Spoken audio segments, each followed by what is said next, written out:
Hola, en esta clase vamos a continuar entonces trabajando con la clase de objeto jugador batalla, la cual vamos a comenzar a implementar las operaciones que ves aquí a la derecha para intentar empezar a dividir las responsabilidades de nuestros objetos. En esencia nosotros tenemos que tener una batalla en la cual podamos gestionar los turnos, podamos hacer que un jugador ataque a otro y todos los cálculos relacionados. Para eso, como estamos utilizando programación orientada a objetos, vamos a ir creando objetos que se van a encargar de eso, porque RPG Maker está construido en base a eso. Es todo objetos. Todo el tiempo estamos utilizando objetos y estamos extendiendo objetos. En este caso, yo estoy creando un objeto nuevo propio nuestro, de nuestro plugin que es jugador batalla, y vamos a poder crear objetos de esa clase. Bien. Entonces, ahora lo que tenemos que ver es, bueno, cómo dividimos el trabajo. En este momento, el diseño que hemos hecho tiene estas operaciones que ves aquí y que es un diseño de borrador. Bien, entonces en principio funcionaría, pero luego ya bajado a tierra, llevado ese diseño al código, porque yo siempre insisto en algo súper importante en programación: el diseño tiene que ser independiente de la implementación. Es decir, este diseño yo tengo que poder utilizarlo en JavaScript, en Java, en Pascal, en lo que sea. Entonces luego cuando yo tomo ese diseño y lo bajo a tierra en una tecnología concreta, va a tener ciertos cambios y ciertas particularidades propias de cada tecnología. Pero aún así sigue siendo un diseño que tiene que ser independiente del lenguaje que estoy usando, del motor que estoy usando. Luego va a haber cierta dependencia porque cada herramienta me va a exigir cierta dependencia. Bien, y entonces vamos a quedar vinculados con la herramienta, pero aún así tenemos que tratar de hacer que el diseño sea lo más independiente posible, de forma tal que si el día de mañana quiero cambiar de herramienta, el cambio sea lo menos costoso posible. Costoso va a ser, pero minimizar el costo. Cuando me refiero a costo no estoy hablando solamente de dinero, que puede haberlo si tenés que pagar a gente que lo haga, sino el tiempo, el trabajo que lleva. Bien, cambiar este código de JavaScript a C# y va a tener un costo, más allá de que la sintaxis sea muy parecida en ciertas cosas, en otras cosas va a ser muy distinto, en otras cosas va a funcionar distinto. Y además hay que hacer pruebas y todo eso. Así que bueno, vamos en primer lugar entonces con la operación iniciar turno. Así que vamos a crearla, jugador batalla, prototype.iniciar turno. En principio esta operación no tendría parámetros, sería un procedimiento. Quienes han hecho el curso de programación conmigo, por ejemplo, en Pascal, nosotros tenemos una clara diferenciación entre lo que es una función y un procedimiento. Ya luego, en otros lenguajes como C++, Java, JavaScript, no hay esa distinción per se. En Pascal sí tenemos la palabra function y procedure. Aquí no, aquí todo es function, al igual que en C++, C#, JavaScript y Java. Solamente que cambia el tipo de retorno. Entonces acá tenemos que definirlo como una función. Function no recibe nada y no va a retornar nada. Esto se va a encargar de iniciar el turno con lo que sea que haya que hacer, que de momento no está muy claro. Bien, pero de momento lo que sí podemos hacer es poner la variable, el atributo es turno activo en true. Bien, de momento es lo único que haría esta operación. Ya veremos luego si tenemos que agregar alguna cosa más. Ahora vamos a crear la siguiente, que es seleccionar unidad. Bien, aquí seleccionar unidad en este diseño no tiene un argumento, pero eso está mal, sí tiene que tenerlo. Como le indico yo al jugador que unidad se está seleccionando. Entonces podemos recibir directamente la unidad que queremos que quede marcada como seleccionada. Vamos a ponerlo aquí en el modelo.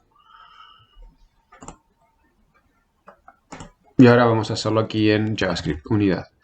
Aquí en JavaScript, como los parámetros son variables, al igual que todo lenguaje, pero al no tener que definir un tipo, solamente va el nombre. Bien, esto lo aclaro porque de pronto puede alguien estar viendo este video que venga de otro lenguaje. Bien, si esto fuese en Pascal, yo tengo que poner, por ejemplo, game event para indicar que eso es de tipo GameEvent. Bueno, o en Java, bien, en Java va el tipo primero.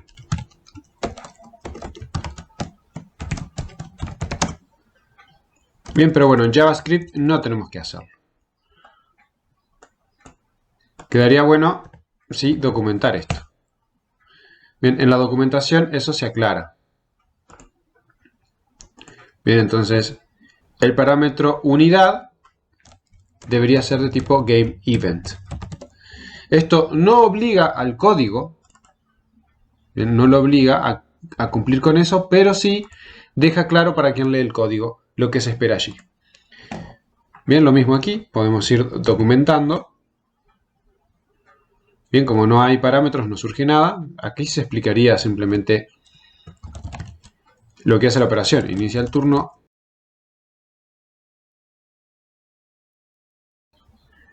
Bien, pero esta operación, de pronto, estaría bueno que controlara si esa unidad se puede seleccionar o no, y me retorne true o false en caso de que se pueda seleccionar o no. Bien, esto me estoy dando cuenta ahora. Entonces estoy trabajando un poquito en conjunto entre la implementación y el diseño, porque el diseño muchas veces la dificultad que tiene es que uno está pensando un poco en el aire y cuesta llevar adelante ciertas ideas. Entonces vamos a transformar esto en un predicado, en una operación booleana. Entonces ahora, como yo voy a hacer ese cambio, voy a poner una anotación returns. Esta anotación es simplemente documentación. Bien, no hace nada en el código. La operación va solo que yo escriba luego. Que retorna un booleano. Y este booleano lo que indica es true si la unidad es seleccionada, false en caso de que la misma ya haya terminado sus movimientos y por tanto no sea seleccionable. Bien, esta documentación siempre va a resultar útil. Unidad del jugador a seleccionar. Bien, en este caso inclusive sería mejor arrojar una excepción, pero ya no quiero profundizar tanto en eso, así que vamos simplemente a hacerlo así como está descrito allí. Entonces nosotros sabemos que tenemos aquí las unidades. Entonces, si yo documentara aquí este constructor, podría explicar perfectamente cómo funciona cada uno de estos argumentos. Ahora no lo voy a hacer, pero bueno, aquí yo podría establecer que esto es un arreglo, por ejemplo aquí, solamente con array. Bien, y puedo indicar aquí que es un arreglo de tipo GameEvent. Entonces eso deja claro al lector qué es lo que se espera allí. Entonces lo primero que voy a hacer es verificar que esta unidad sea parte de las unidades del jugador. Entonces vamos a hacer un for para recorrer. Entonces acá yo voy a recorrer todas las unidades que hay. Y entonces voy a crear previamente una variable booleana que se llame esUnidad del jugador, la inicio en false. En caso de que yo encuentre esa unidad, lo que voy a hacer acá es, si u es igual a unidad, bien, acá estoy comparando este con el elemento actual que estoy recorriendo. Esto es programación básica, es una secuencia for. Bien, está explicado en el curso de programación. Estoy recorriendo todas las unidades. En cada iteración, esta u cambia de valor y me muestra una unidad distinta. Entonces voy a recorrer las 4. Si en algún momento yo encuentro que sí existe, lo que voy a hacer es poner es unidad del jugador en true. Y me salgo, ya dejo de buscar porque no tiene sentido seguir iterando cuando ya lo encontré. Entonces acá lo primero que tenemos que controlar es que si no es unidad del jugador, es decir, nunca encontré la unidad y entonces esto quedó en false, nunca lo cambié de valor, me tengo que salir y retornar false. Bien, en caso contrario voy a continuar con la ejecución. Bueno, en este punto entonces yo sé que la unidad existe y es parte del jugador. Ahora yo tengo que determinar si esta unidad tiene movimientos disponibles. como yo sé que esta unidad es de tipo GameEvent y yo ya extendí el objeto GameEvent, bien, entonces yo tengo la operación es movimiento completado. Yo voy a decir si unidad.es movimiento completado. También tengo que salir y retornar false, porque no se puede seleccionar. Pero igualmente, además, en ambos casos, tanto aquí como aquí, yo tengo que poner la unidad seleccionada como nula o que no hay ninguna unidad seleccionada. Acá en el diseño yo puse la unidad seleccionada como un tipo numérico, porque lo que yo había pensado en primera instancia era apuntar al índice del arreglo de unidades en donde está la unidad. Pero no tiene sentido, así que lo vamos a poner directamente como un objeto GameEvent. Bien, es decir, nos vamos a quedar con la unidad directamente. Es más fácil. Y tampoco es que esté consumiendo demasiada memoria RAM por hacer eso. Es un poquito más costoso en términos de memoria RAM porque apuntar a un objeto ocupa un poco más de memoria que tener un simple número guardado, pero tampoco es tanta la diferencia. Y a los efectos de este juego, que realmente son juegos livianos para un equipo, porque estoy pensando en todo esto como si fuese para un PC, bueno, realmente no implica nada. Entonces, en ambos casos yo tengo que poner, antes de salirme, unidad seleccionada en null. Bien, no hay ninguna unidad seleccionada. Acá lo mismo. En caso de que ninguna de estas cosas pase, entonces ahora sí yo voy a decir que, bueno, que la unidad seleccionada es unidad, la unidad que me pasaron como argumento, y retorno true. Bien, en esencia esto estaría funcionando. Habría que hacer luego pruebas unitarias para ver que funcione, porque si yo me confío de esto y después sigo programando todo lo demás, cuando empiezo a unir las piezas, empiezo a tener errores por todos lados y son difíciles de detectar. Igualmente, de momento vamos a continuar. La siguiente operación que tenemos que hacer es pasar unidad. Pasar unidad en realidad tiene como objetivo el hecho de que la unidad termine su turno en ese momento. Es decir, el jugador ya no quiere mover más. Por más que la unidad tenga 3 movimientos, moviste uno, te conviene dejar ahí porque es un juego estratégico y querés terminar el turno en ese momento. Esa operación se encarga de eso. En este modelo, aquí indicamos un índice, pero realmente tampoco tiene sentido porque tú vas a pasar la unidad que está seleccionada. Y como esa unidad seleccionada la tenés, pasar unidad no tiene sentido que tenga que indicar el índice porque ya tenemos cuál es la unidad seleccionada. Si no hay una unidad seleccionada, esto va a arrojar false. Si se puede pasar, va a arrojar true. Bien, entonces vamos a escribirla. Jugador batalla.prototype.pasar unidad. Bien, no recibe argumentos. Bien, entonces en esencia, ¿qué tenemos que hacer? Dejar esta unidad en null y además marcar que ya terminó su movimiento. Entonces, lo primero es controlar si la unidad seleccionada es null, no tengo nada que hacer. Return false.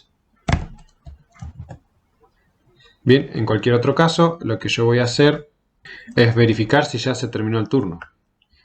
De pronto ya había terminado el turno. Si la unidad ya terminó.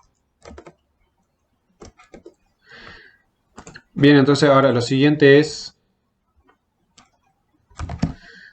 poner unidad seleccionada. Punto. Bien, tenemos aquí set movimiento completado. Bien, que lo que hace es terminar el movimiento de la unidad. Bueno, vamos a usar eso. Set movimiento completado true. En esta operación la programamos nosotros. Y finalmente, unidad seleccionada la dejamos en null.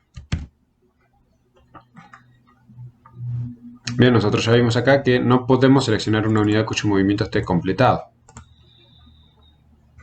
Y finalmente retornamos true. Siguiente operación, mover unidad. De nuevo, aquí habíamos marcado recibir un índice para indicar cuál unidad hay que mover y la dirección. Pero no tiene sentido recibir un índice, ya que estamos gestionando siempre que haya una unidad seleccionada. Sí está bueno marcar la dirección. Esto va a arrojar true en caso de que el movimiento se haya podido completar correctamente. Bien, además ahora agregamos un booleano aquí, un parámetro esperar, que va a indicar si queremos esperar el fin del movimiento o no. Entonces nosotros queremos mover una unidad, que es la unidad seleccionada. Para eso, siempre también está bueno poder preguntar si hay una unidad seleccionada o no. De momento igual no lo voy a agregar como operación, porque lo estoy controlando internamente.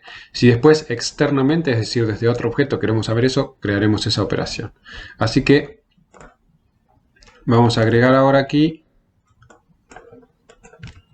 este código. Como ves, lo que hago es de jugador batalla, prototype, mover unidad, y pongo los dos parámetros que necesitamos, y puse acá ya unos comentarios que el parámetro dirección es un número con la dirección a mover, y el parámetro boolean esperar tiene que ser true si se quiere esperar que el movimiento termine, false si no. Bien, aquí esto no va. Y tendríamos que agregar por lo menos un returns. Entonces acá tenemos que empezar a hacer controles. En primer lugar, si unidad seleccionada es null, ya nos salimos y retornamos false, no tenemos nada que hacer. Bien, siguiente punto, la unidad seleccionada no es false, pero tenemos que saber si tiene movimientos disponibles. Bien, ¿qué operaciones tenemos? Tenemos acá cantidad de movimientos, que en realidad es la cantidad total de movimientos. Bien, aquí es posible que nosotros tengamos un error aquí en la implementación de la unidad, porque nosotros tenemos cantidad de movimientos y movimiento completado, pero deberíamos en realidad tener la cantidad de movimientos que quedan pendientes y la cantidad total de movimientos. Esa nunca la deberíamos perder, así que vamos a agregar acá this.cantidad total de movimientos. Bien, vamos a iniciarlo en 0 y vamos a agregar también las operaciones game event prototype set cantidad total de movimientos, y vamos a poner acá un getter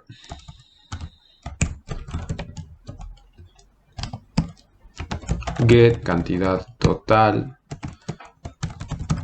de movimientos return. Bien, entonces yo sé que restar un movimiento y eso funciona con cantidad de movimientos, y aquí es cantidad total. Bueno, volviendo aquí, yo tengo que poder saber si ya tiene movimientos disponibles. Y para eso, de momento, lo vamos a hacer con es movimiento completado, que ya la tenemos, pero no estoy seguro que sea la correcta.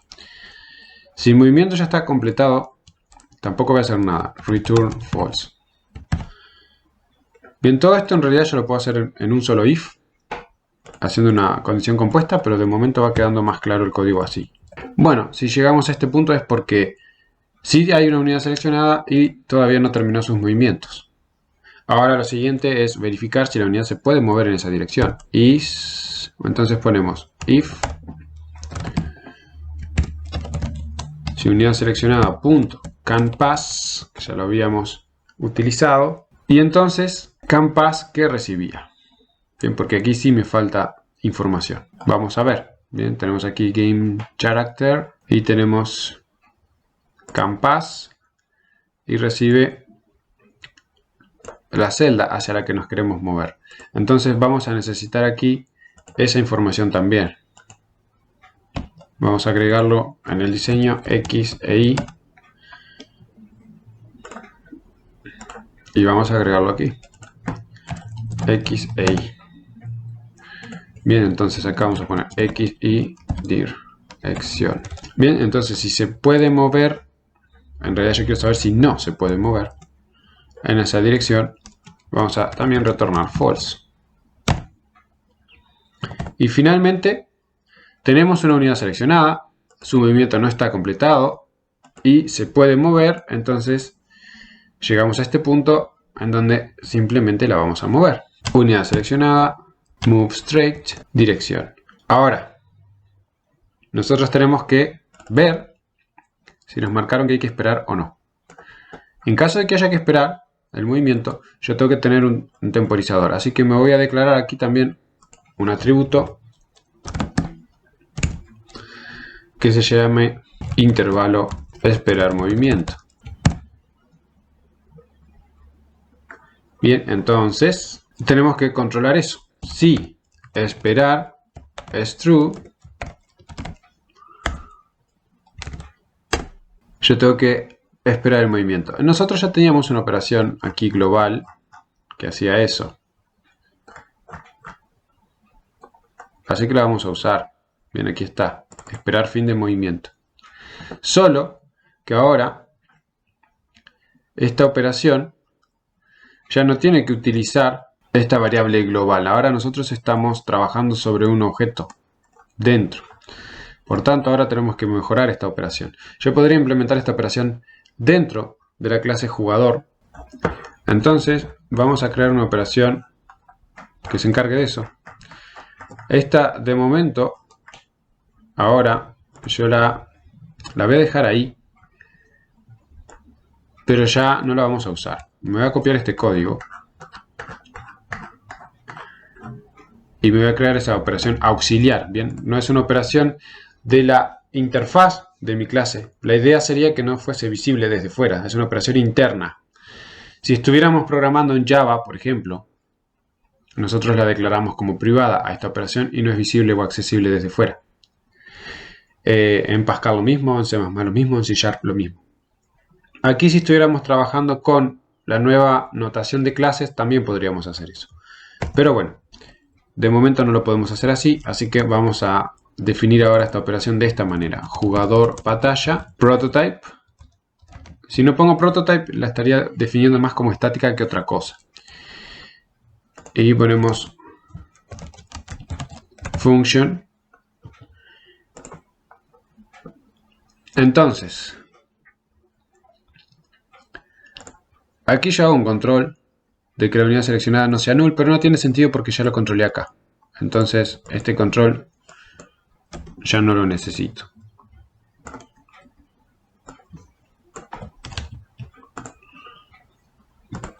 Bien, entonces ahora cambiamos un poco la sintaxis. Si la unidad seleccionada se está moviendo, en realidad si no se está moviendo, porque está el not aquí, devolvemos todo. Bien, tenemos aquí el absorber click, que esto sí es global, y lo voy a dejar global. Y aquí limpiamos el intervalo. Ahora sí tenemos que utilizar el intervalo propio de este objeto, que se llama intervalo esperar movimiento. Yo sé que esto puede confundir, pero es programación orientada a objetos. Bien, no es básico, porque el recorrido para llegar a ese tema es amplio, es largo, pero estoy programando objetos. Si this unidad seleccionada, el movimiento está completado, limpiamos el intervalo y no tiene por qué quedar en null. Bien, entonces, bueno, de momento tenemos esta operación. Ahora lo que yo tengo que hacer es, bueno, si al mover la unidad se me marcó esperar el fin del movimiento, lo primero que yo tengo que hacer es quitar el cursor. Luego tengo que hacer this.intervalo esperar movimiento igual a setInterval. Y aquí tenemos que poner this.esperar fin de movimiento, es decir, invocar esta operación. No invocarlo, sino darle un nombre. Y el tiempo. Y para eso ya habíamos definido una constante que es tiempo movimiento. Y mientras eso se hace, igualmente nosotros retornamos true. Bien, es decir, la unidad se movió, retornamos true. Si no se marcó esperar, el jugador va a poder hacer sucesivos clics y ya está. Bueno, muy bien. Teóricamente, esto debería funcionar. Siguiente operación, terminar turno. De momento vamos a hacer igual que iniciar turno. Es turno activo en false, vamos a poner. Si es jugador humano, siguiente operación. Simplemente vamos a retornar el valor de es humano. Bien, este atributo lo definimos aquí. y que lo recibimos también en el constructor al iniciar el objeto. Luego hay unidades pendientes. Bien, esta es más interesante. Tiene que retornar true si hay unidades que le queda movimiento por hacer. Al menos una, con que haya una ya está. Bien, de momento este retorno booleano podría ser interesante que retorne un arreglo con las unidades que todavía se pueden mover. Vamos a ver si eso nos sirve o no. De momento vamos a hacerlo con un booleano. True si hay unidades, false si no. Así que vamos a hacer un for unidad u of unidades. Vamos a poner aquí this. Bien, vamos a recorrer todas las unidades de este jugador y vamos a hacer si u punto es movimiento completado, pero yo quiero saber si no. Si esta unidad no terminó de moverse, retorno true. Ya me salgo, no sigo buscando más. Con que haya al menos una, yo sé que todavía hay unidades por mover. Bien, en la operación seleccionar unidad, nosotros siempre vamos a indicar si se puede seleccionar o no una unidad. Y en caso de que no, luego vamos a mostrarle un sonido. Eso no lo hace el jugador, sino que lo va a hacer el gestor de batalla. Bueno, continuemos. Como ves, hay muchas operaciones que estamos programando sin hacer pruebas todavía. Es atacante, tenemos un atributo para eso. Luego tenemos es defensor, que es el opuesto. Simplemente es para facilitar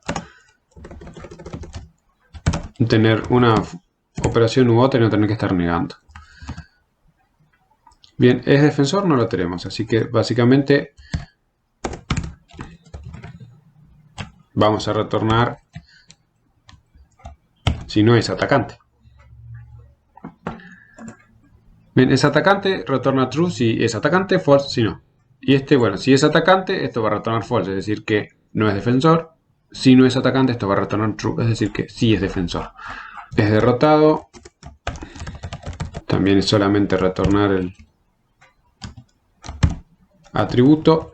Consumir alimento retorna true o false en caso de que haya alimento suficiente para mantener a las unidades un día más y lo resta. Bien, del alimento disponible. Para eso también me voy a apoyar en la operación que tenemos diseñada ahí que se llama get consumo alimento. Para no hacer dos veces el mismo cálculo. Bien, entonces me voy a declarar aquí una variable consumo. La voy a iniciar en 0. Lo que yo tengo que hacer es recorrer todas las unidades que el jugador tiene. Contar el consumo de alimento, que es un atributo que nosotros definimos aquí en una unidad. Bien, cada unidad tiene aquí un consumo de alimento. Además tenemos que tener en cuenta la cantidad. Y sumar eso. Entonces vamos a hacer for u of unidades. Vamos a recorrerlas todas. A consumo le vamos a sumar u.get consumo alimento por u.get cantidad. Es decir, si fuese un caballero, lo que consume un caballero por la cantidad de caballeros que tenemos. Sumamos eso al consumo total y luego retornamos eso. Bien, en esta operación, consumir alimento, vamos a hacer this.alimento. Bien, es el alimento del jugador. En este atributo nosotros lo definimos acá. Alimento. Le voy a restar this.get consumo alimento. Bien, es esta operación que acabo de implementar. El alimento que tengo le resto el alimento que consumo. Entonces puede haber tres casos en esencia. Que esto me dé menor que 0, 0 o mayor que 0. Si me da 0 o mayor que 0 significa que el alimento que había alcanzó. Si da 0 es porque alcanzó justo, pero alcanzó. Si da menos que 0, no. Entonces ya lo resté y lo que voy a hacer es verificar si el alimento es menor que 0, es decir que ya consumí más de lo que tenía, significa que yo ya no tengo más alimento. Return false, es decir, no hay más alimento disponible, no había, no alcanzó, perdimos. Else return true. Bien, incluso teniendo 0, aún podemos seguir un día más luchando. En esos 4 turnos vamos a poder intentar ganar. Bueno, bien, aquí definimos la operación getUnidad dado un índice que de momento no sé bien para qué nos serviría.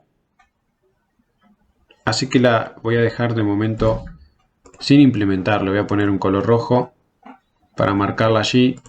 Como que no la implementamos, pero por las dudas aún así. Luego vamos a implementar get cantidad total de unidades. Jugador batalla.prototype cantidad total de unidades. Y esto es cantidad. Vamos a definir una variable aquí que la iniciamos en 0. De nuevo vamos a recorrer y a cantidad le vamos a sumar la cantidad de cada unidad.